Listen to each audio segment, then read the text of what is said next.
Welcome everyone. We'll talk about environmental analysis in this video. So we'll understand what are the internal environmental analysis and external environmental analysis and how does they help us to choose a particular alternative as far as strategies is concerned. What are the next course of action? Remember, environmental analysis will tell me what are the opportunities lurking, what are the threats lurking in the environment. Environmental analysis will allow me to tell me what are my good points and what are my weak points as in strength and weaknesses are concerned. So beginning with external analysis, what are environment? We are talking about competition. We are talking about competition structure, the new entrant, the substitute, everything is threatening.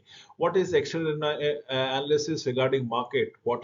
How many segments are there? What are the social trends? What is the status of the economy per se? This is what we will like to know, understand. Remember, as far as technology is concerned, what are my inputs? What are my outputs? What are my enablers? What are the catalyst things that people are fond of? Similarly, for regulations, would be the legal regulation, the policy, the political regulation, as the case might be. This is what external analysis is all about here. I'll start with the Boston matrix. Remember, in a Boston matrix, on an x-axis, the relative market share of a company has been plotted, wherein the relative market growth is plotted on the y-axis. Now, depending upon it, if the growth is low and the market share is high, if the growth is low and the market share is high, what are we looking into it? We are having a cash cow. That means the market share is absolutely in a magnanimous position. You have a monopoly in the market, but the growth rate is absolutely low. What do? We don't infuse any more marketing budget into the marketing sectors. We don't push any more marketing. The market, since you have a monopoly, people will automatically buy a product or services thereby. It will be an auto-generated sale. Let it be on a cash cow basis. No investment, only pulling up the things. It's the term as cash cow. But what happens when the relative market share is low and the relative market growth is also low? This is a decline phase. Probably here the product in demand or the services in demand is dwindling, is shrinking with every passing day. Does it make sense to invest in such market, such product portfolio? Probably, if you can turn it into a problem child or a cash cow. But if not, you let it die on its own, since the concept is both are on low. But what happens when the relative market share is low but the growth rate is absolutely high? This is a problem child. You are having launching your phases out here. Probably you have promises, the market has promises as far as your product and services are concerned. It is only time which will tell you whether this problem child will grow up into a cash cow or a star, or perhaps turn up into a dog. So this is the launch where heavy investment is required in the marketing activities, along with no compromise attitude for quality and customer services are concerned. But what happens when relative market share is high and the relative market growth is also high? This is the star performer. It is absolutely at the pinnacle of the growth curve, if I may say so. The growth phase, everything is working in tandem. You might if you don't invest more in the marketing strategies, it will actually may turn into a cash cows, will run the course of the things before it goes to the dog faces. But if you keep on investing out here, pushing out, coming up with R&D, newer product, newer services, probably it can bolster your bottom line. So yes, let us understand the value chain. Two activities that is constituted of every business activities are concerned. They are primary activities and support activities. Primary activities are logistics, inbounds, operations, outbound logistic, marketing and sales and service. So raw material coming in, there is an operation, there is a finished product and it moves out. Marketing and sales that goes around here. From the marketing and sales, you need to service and probably sales. Now, what are my support activities? My firm infrastructure is a support activity. The human resource, the people managing the whole gamut of operation, the HRM is the support service. The technology development, R&D, product process improvement is a support activity. The procurement, purchasing the raw material and so on and so forth is your support activities. And then you add your profit margin probably before you go to the final pricing of things. So what are we looking into it? Let us understand. A central government or a federal government goes around, or the state level procurement officers, how does it goes around it? We are looking for a government entity, and where it is a citizen client interactions, it can be supplier provided interaction, it can be related state level providers interaction. This can be done, everything can be done on a net. It can be very transparently done on the net. The online bidding, the vendor can be managed on the net. Everything can be done and dusted out on the net. So that is how we need to work around here. Yes, we're talking about pestle analysis as far as environment is concerned. Pestle, P for political, E for economical, S for social, T for technological, E for ecological, L for legal framework. So yes, under political pest analysis, the political is all about stability, whether the political environment is stable enough or not. What is the prevailing ideologies? Is it the son of the soil concept? Is it all about nationalities? Is it the best quality product that we are looking into it? What are the international development and openness to influences are concerned? Similarly, for technical environment, we'll talk about the information system, the scientific discoveries, the new technologies that we are talking about. The social environment is all about demographic, education, migration, attitude, and lifestyle. The economic environment, what does it say? It tells me about the global economy, business cycle, exchequer returns, consumer confidence, and thereby whatever needs to be done is to be done out here. Stakeholders, the individual or the groups who depends on the organizations to fulfill their goals and whom in turn the organization depends upon. So these are my stakeholders. Everybody concerned with the organization is what my stakeholders are all about it. State level public organization. What a state level SLPO public organization is somewhere down the corner, your provincial level governments and how do they work upon it. It can be helped with the central government or the federal government, the politician, the treasury, the auditors, the supplier equipment consultant is provided, related state level public organizations needs to be done, professional association, and so on and so forth, the citizen, client, family, community. Remember, transparency can be ascertained and can be done if everything is done on an online fashion.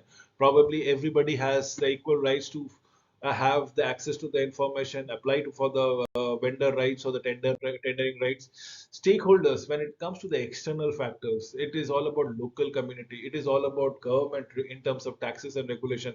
Local community will be giving you a clean environment, probably providing you with resources for jobs and manning your organization. Foreign government, as in whether they are hostile or friendly. Social activities group, if it is polluting, if your industry, if your company is polluting, how sensitive the environmental organization is all about it. The media is the public image, as the case might be. We are talking about the business support group, as in the Chamber of Commerce. What about the general public? How does the general public view your commercial activities? Now, there might be a nuclear plant in your vicinity through which the general public is going to get electricity, but people might be averse to setting up of a nuclear plant per se. So that is where the public sentiments are concerned.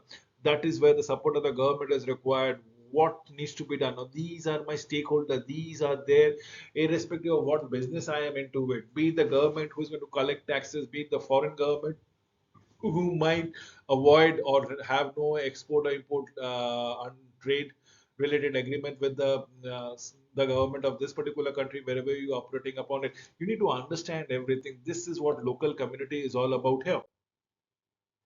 We'll come to the SWOT analysis: strengths, weaknesses, opportunities, and threat. Remember, if with your strength and weaknesses, these are internal factors, your thing, your strength and your weaknesses. Opportunities and threats are in the environment. With your strength, can you mitigate the threats? Question is, with your weaknesses, can you come up with an opportunities or it going to subdue you?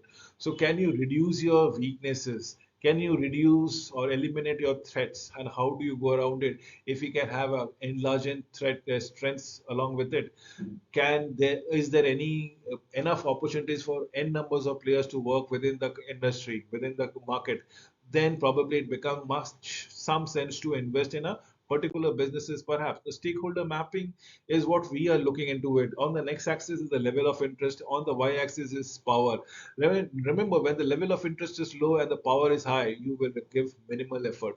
But when the level of interest is very high but the power is also very high, so what are you looking? You will keep everybody in loop, everyone in loop. You do not want to miss a single step. But when level of interest is low and power is also low, probably you just satisfy check boxes. It's like ticking your check boxes, whatever is required to be done by the federal government. You just check all the boxes, apply for all the licenses, permits, gives the fine, ensure everything has been adhered to. Because in level of interest is low, there are multiple players out there, and probably that is it. The stakeholder mapping is very simple and straightforward. But what happens when the level of interest is very high, but the power is very low? It is the key players which moving the is dominant players who are looking into it. So they have almost a monopoly market. They understand the thick, they are in the thick of the things altogether. So stakeholder mapping needs to be understood vis-a-vis the level of interest of the stakeholders and the power that they accrue upon it. Stakeholder internal. Now we're talking about the internal. This is your shareholder, your banks, your supplier, your customer, your competitors, your wholesaler, your vendor. What are we looking out here? We are looking to satisfy each one of them. As an organization, we want to ensure that our employees are well fed, well looked after. As a shareholder, we want a good return on a investment. As a bank, we need to understand that whatever capital we are putting in, we should get enough of an interest and income from there. As a supplier, we will be selling the market, selling the materials, and there should not be any payments which has been withheld. Customers should have a quality product, as the case might be. Competitors will be complete altogether. Now, what is resource audit? Is the competencies in separate activities through linking activities. Some are core competencies to perform competition, create new opportunities, comparison, historical sector norms, benchmarking, rigidities, preventing change, assessing balance, resource competencies and business units per se, identifying key issues, SWOT analysis, critical success factors, underlining strategic capability, thereby. This is very important.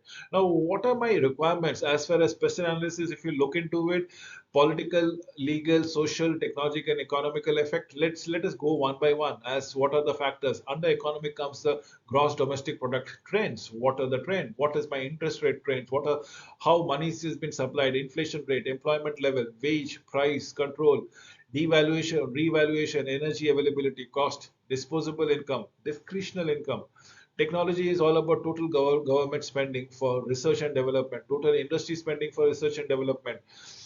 Focuses on protection technology efforts, patent protection, new products, new development in technology transfer from laboratories to marketplace, productivity improvement through automations. We're talking about political legal agreements. What are we looking out here? We're talking about antitrust regulations, environmental laws, protection laws, tax laws, special incentives, foreign trade regulations, attitude towards foreign companies, law on hiring and promotion, stability in government. The last but not the least is social culture, and as in lifestyle changes, career expectation, consumer activism, rate of family formations, growth rate of population, age distribution of population, regional shifts in population, life expectancy, and birth rate per se. These all factors ensure that you have a vibrant economy. These all factors ensure that your businesses will not go down the drain and there is enough potential to make profits in your businesses. To understand this, we need to give a resource audit, as in what are my physical resources, the machine, equipments, facilities, will it be serviced out there, all the machine, what technology has been utilized, do we have the requisite trained manpower available. Human resources are all about skills, adaptability and changes as on when on basis. Financial resources, ability to obtain capital, debtor and creditor control, shareholders interest. Intangibles are goodwill, reputation, and organizational cultures, as the case might be.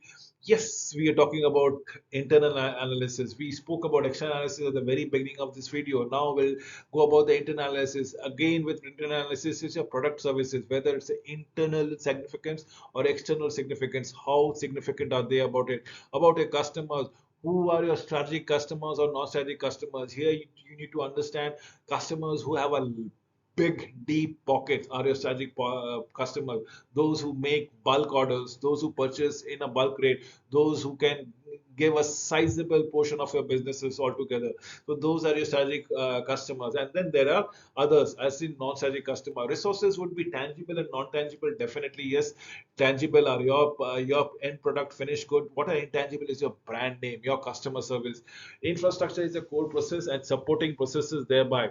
This is what we are looking forward to. Stakeholder expectations, strong political dimension to formulating and implementing strategies, especially for public organization. Implications for strategic choice and managing change, as the case might be. This is important. Sources of power, think internal and external, hierarchical, political, influence, media, control of resources, expertise, profession, control of environment, union in negotiation, involvement in strategic implementation. These are my sources of power. It can be internal, it can be external, it can be hierarchical, it can be political, it can be influence, it can be media, it can be the person who have supplying you the resources. It might be the resources who are purchasing things from your end, expertise, profession, and so on and so forth. With this, I come to an end of this presentation. Thank you for watching this video till the end.